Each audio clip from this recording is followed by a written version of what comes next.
बाहर लॉन में माँ और सुमन आंटी को गप्पे मारते देख मैंने तनुजा को उनके पास ही छोड़ दिया और खुद आवश्यक किताबें और नोट्स लेने अंदर आ गई। रसोई से आती भीनी भीनी मीठी खुशबू से मेरे कदम स्वतः ही रसोई की ओर उठ गए। मेरी पसंद का गाजर का हलवा बन रहा था। मैं अपना लोभ संवरण नहीं कर पाई। रसोई में कदम रखने ही वाली थी कि तभी बरामदे में आसन जमाए बैठी दादी का कठोर स्वर गूंज उठा। तुझे इन दिनों रसोई में घुसने की मनाही है ना? साड़ी के आंचल से हलवा उतारती चाची के हाथ कांप गए। उन्होंने मुझे कमरे में ही हलवा पहुंचाने का इशारा किया। उखड़े मूड से मैं कमरे में आकर किताबें निकालने लगी। अपने मिलनसार स्वभाव के अनुरूप मेरे बाहर आने तक तनुजा माँ और आंटी से दोस्ताना गांठ चुकी थी। तीनों को मजे से गपशप करते देख मेरे चेहरे पर मुस्कुराहट तैर उठी। उसे किताबें और नोट्स थमाकर रवाना करके मैं अंदर आ गई। पीछे पीछे माँ और आंटी भी अंदर आ चुकी थीं। नई आई है तेरे कॉलेज में? माँ ने बातचीत का सूत्र पकड़ते हुए कहा। हाँ, मेरे ही विषय में है। अब मेरे काम का बोझ थोड़ा हल्का हो जाएगा। व्यवहार की अच्छी है, सुंदर सुशील, मिलनसार और ऊपर से अच्छी पढ़ी लिखी, नौकरी वाली, उम्र भी ज्यादा नहीं लगती। आंटी ने कहा तो मैं उनकी वैवाहिक विज्ञापन जैसी भाषा सुनकर चौंक उठी। माँ ने बात स्पष्ट की। तेरी सहेली आंटी की जाति की ही है। अपने वकील भतीजे के लिए वह उन्हें सर्वथा उपयुक्त लग रही है। आंटी शायद माँ के बाद छेड़ने का ही इंतजार कर रही थी, क्योंकि इसके बाद उन्होंने अपने भतीजे के गुणों और खानदान की तारीफ में जो लंबे चौड़े कसीदे काटने शुरू किए तो मेरे रोकने पर ही रुकी। मैं आपको कल ही तनुजा से बात करके बताती हूँ, कहकर मैंने बमुश्किल एक तरफा वार्ता को विराम लगाया। अगले दिन ही कॉलेज में एकांत में मैंने उसके सम्मुख सुमन आंटी का प्रस्ताव रख दिया था। वह ठहाका मारकर हंस पड़ी थी। मुझे उसकी हंसी चुभ गई। तुम्हें नापसंद है तो इनकार कर दो, इसमें हंसी वाली क्या बात है? अपनी आंटी को बता देना कि मैं विधवा हूँ, फिर देखते हैं कि उनकी क्या प्रतिक्रिया होती है। मैं अब सचमुच नाराज हो गई थी। तनुजा, मुझे ऐसे बेहुदे मजाक पसंद नहीं है। तुम्हें रिश्ता पसंद नहीं है तो ऐसे ही इनकार कर दो। तनुजा भी अब गंभीर हो गई थी। मैं मजाक नहीं कर रही, सच्चाई बता रही हूँ। मैं हैरानी से आंखें फाड़े उसे देखती रह गई थी। आत्मविश्वास से लबरेज उस संयमित व्यक्तित्व की बात पर यदि अविश्वास करने की कोई वजह नहीं थी तो विश्वास करने को भी दिल गवाही नहीं दे रहा था। मेरी क्लास का वक्त हो गया है, इस विषय पर फिर कभी बात करेंगे। घड़ी देखते हुए वह उठ गई थी। मैं देर तक उसे जाते देखती रही। चुस्त सलवार कमीज पर ढीला सा जोड़ा, आंखों पर महंगे फ्रेम का चश्मा, मीडियम हील वाले सैंडल और एक हाथ में अदा से पकड़े नोट्स। उसके गरिमामय व्यक्तित्व में आधुनिकता और शालीनता का अद्भुत सामंजस्य था, जिसे देखकर विवाहित अविवाहित का भेद करना ही मुश्किल था। उसके लिए विधवा होने की बात कैसे सोची जा सकती थी? जब से कुछ समझदार हुई हूँ, विधवा के नाम से मेरे सम्मुख चाची का चेहरा ही उभरता है। मुड़ी तुड़ी रंग उड़ी साड़ी में घर के कामों में जुटी चाची कभी कपड़े धोती, कभी खाना बनाती, कभी गेहूं साफ करती। इस पर भी घर वालों का नजरिया ऐसा मानो 2 वक्त का खाना देकर उन पर एहसान कर रहे हों।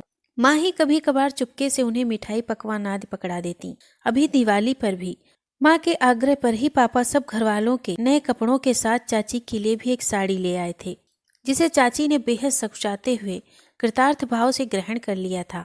चाची कभी भी अधिकार भाव से कुछ क्यों नहीं लेती या मांगती?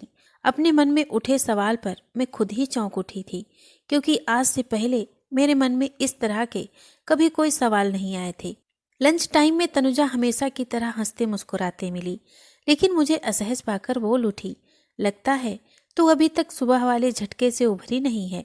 और क्या, तुमने कभी बताया ही नहीं, किसी को मालूम ही नहीं, तो तुम क्या अपेक्षा रखती हो कि मैं सिर पर विधवा की तख्ती लगाकर घूमूं? मैं उसके तीखे वार से एकदम सकपका गई। आई एम सॉरी, मेरा वो मतलब नहीं था। दरअसल हमेशा से ही घर में ऐसा वातावरण देखा तो मेरी सोच भी वैसी ही हो गई थी। मुझे खुद आश्चर्य हो रहा है कि इससे पहले मैंने कभी अपने पूर्वाग्रहों के खोल से बाहर आने का प्रयास क्यों नहीं किया। सुबह से अब तक मैं इस बारे में कितना कुछ सोच चुकी हूँ, जो आज से पहले कभी दिमाग में आया ही नहीं। मैंने उसे अपने घर के वातावरण के बारे में सब कुछ खोल कर बता दिया था। सुनकर वह गंभीर हो गई थी। मुझे तुम्हारी दादी पर तरस और चाची पर गुस्सा आ रहा है। तुम गलती से उल्टा बोल गई हो। मैंने उसे तुरंत टोका था। नहीं, मैं सही बोल रही हूँ।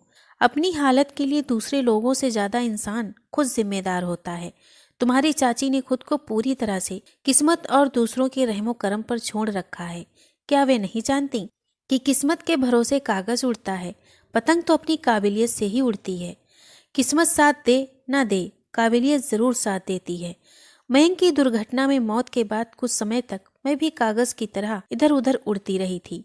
जिधर हवा का झोंका बहा ले जाता बह जाती, कभी मायके वालों के भरोसे तो कभी ससुराल वालों के भरोसे। लेकिन जल्दी ही इस बेगैरत जिंदगी से मैं ऊब गई।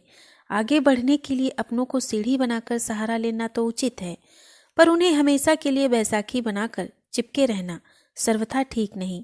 मैंने नौकरी के लिए हाथ पांव मारने आरंभ किए।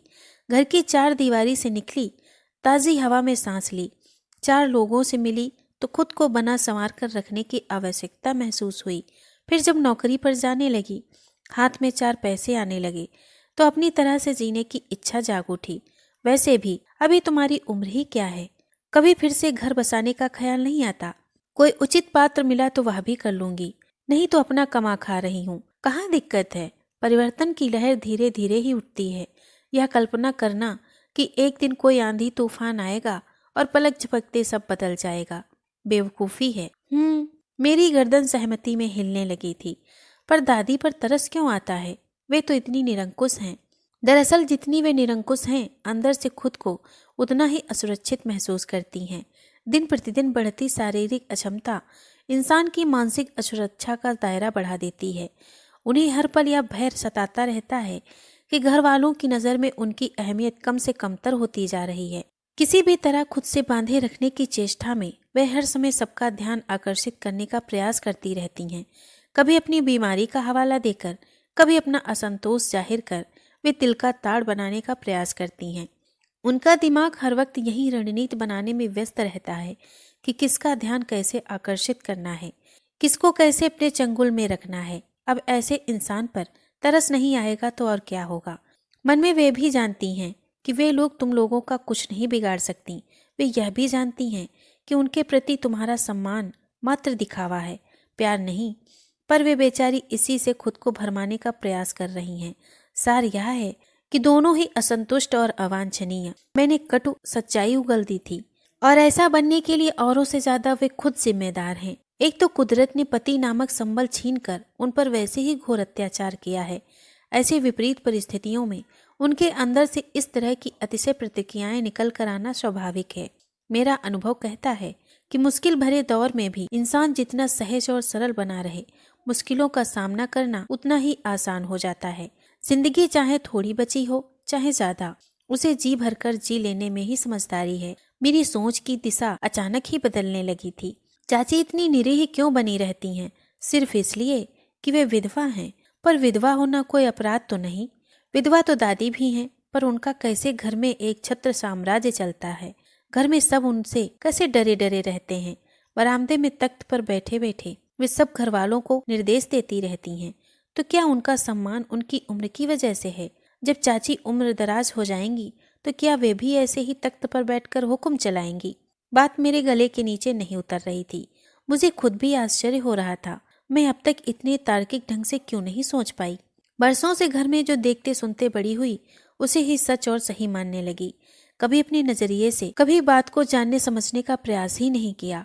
उम्र में तनुजा मुझसे 4-5 वर्ष बड़ी तो चाची से लगभग इतनी ही छोटी होगी, लेकिन दोनों के वैधव्य में मुझे कोई साम्य नजर नहीं आ रहा था। अगले दिन मैंने माँ को तनुजा की सच्चाई बताई तो मेरी तरह वे भी बौखला उठी। क्या जमाना आ गया है, विधवाएं भी ऐसे बन ठन कर रहने लगी हैं। मेरी नजरें कमरे में झाड़ू लगाती चाची पर अटक गई। एक जमाने में कितने आकर्षक व्यक्तित्व की स्वामिनी थी वे, और आज कितनी दीनहीन लग रही थी। मैं तुरंत माँ को टोक बैठी थी। इसमें क्या बुराई है माँ? सुदर्शन व्यक्तित्व केवल दूसरों को सुहाता है, वरन खुद को भी संतुष्टि देता है। औरों के लिए ना सही, इंसान को खुद के लिए सलीके से बन संवर कर रहना चाहिए, मैं कह रही थी। तब देखा चाची के झाड़ू लगाते हाथ थम से गए हैं। तीर निशाने पर लगता देख मैंने आगे बात बढ़ाई। और फिर आत्मनिर्भरता, स्वाभिमान, ये तो ऐसे गहने हैं जो इंसान के व्यक्तित्व में वैसे ही चार चांद लगा देते हैं। चाची को सोच में डूबा देख मैं समझ गई कि काम हो गया है। मैं नहा कर निकली तो दादी ने आवाज लगाई, अपनी माँ से क्या बहस कर रही थी? समाज के जो तौर तरीके होंगे उसी हिसाब से तो हर इंसान को रहना होगा। न पूर्वजों ने कुछ सोच समझ कर ही सब नियम कायदे बनाए हैं। अब हम भी तो सब मान रहे हैं। तू क्या अनूठी है? नियम कायदे अप्रासंगिक हो जाएं तो उन्हें बदल देने में ही समझदारी है। मैंने हिम्मत करके कड़ा प्रतिवाद किया। तू अपने साथ पूरे परिवार को पाप का भागी बनाएगी। ले या भगवान के पाठ की किताब पकड़, आज से रोज नहा धोकर भगवान का पाठ किया कर, तभी तुझे सद्बुद्धि आएगी। मुझे कॉलेज के लिए देर हो रही है। वैसे भी इन पुस्तकों में मेरी रुचि नहीं है। मैं तो कभी आपको मेरी पुस्तकें पढ़ने के लिए नहीं कहती। रही बात नियम कायदे मानने की, तो यह अपनी अपनी समझ की बात है। यह जरूरी नहीं कि एक स्थिति विशेष में सभी इंसान समान प्रतिक्रिया दें। गर्म पानी में उबालने पर अंडा सख्त हो जाता है, जबकि आलू नरम। आपदा आने पर इंसान टूटकर बिखर भी सकता है तो निखर कर उभर भी सकता है। परिस्थिति से ज्यादा इंसान की अपनी क्षमता उसे शक्तिशाली या कमजोर बनाती है। मेरी नजर में शक्तिशाली वह है जिसकी बात लोग दिल से माने, न कि डर से। दादी मेरा इशारा समझ बहुत चक्की से मुझे देख रही थी। घर के लोग एक एक कर आसपास जुटने लगे थे। उनकी चिंतनशील मुद्राएं बता रही थीं कि घर में परिवर्तन की लहर उठ चुकी है। दोस्तों, अगर आपको ये कहानी पसंद आई हो तो प्लीज इसे लाइक और शेयर करें। धन्यवाद।